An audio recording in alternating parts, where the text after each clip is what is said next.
ಓಂ ಮೂರ್ತಿತ್ವೇ ಪರಿಕಲ್ಪಿತಸ್ಯ ಶಭತೋ ವರ್ತ್ಮಾ ಪುನರ್ಜನ್ಮನಾಂ ಆತ್ಮೇತ್ಯಾತ್ಮವಿದಾಂ ಕೃತಶ್ಚ ಜತಾಂ ಭರ್ತಾಮರಜ್ಯೋತಿಷಾಂ ಲೋಕಾನಾಂ ಪ್ರಳಯೋದಯಸ್ಥಿತಿವಿಭುಶ್ಚಾನೇಕಧಾಯಃ ಶ್ರುತೌ ವಾಚನ್ನಃ ಸತತಾತ್ಮನೇಕಕಿರಣಸ್ತ್ರೈಲೋಕ್ಯದೀಪೋ ರವಿಃ.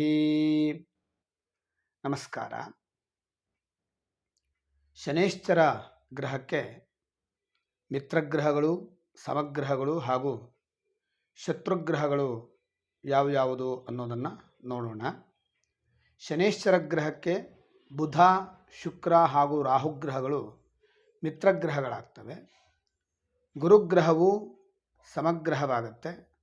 ಹಾಗೆ ರವಿ, ಚಂದ್ರ, ಕುಜ ಮತ್ತು ಕೇತುಗ್ರಹಗಳು ಶತ್ರುಗ್ರಹಗಳಾಗ್ತವೆ.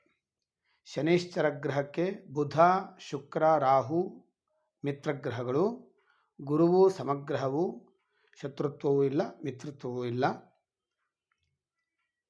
ಹಾಗೆ ರವಿ, ಚಂದ್ರ, ಕುಜ, ಕೇತುಗ್ರಹಗಳು ಶತ್ರುಗ್ರಹಗಳಾಗ್ತವೆ. ಶನಿಗ್ರಹವು ಮಕರ, ಕುಂಭಗಳಲ್ಲಿ ಸ್ವಕ್ಷೇತ್ರ. ಶನಿಗ್ರಹಕ್ಕೆ ಮಕರ, ಕುಂಭ ರಾಶಿಗಳು. ತುಲಾ ರಾಶಿಯು ಉಚ್ಚಸ್ಥಾನ ಹಾಗೂ ಮೇಷರಾಶಿ ನೀಚಸ್ಥಾನವಾಗುತ್ತೆ.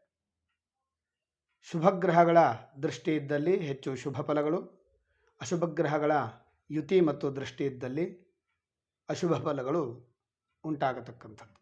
ನಮಸ್ಕಾರ.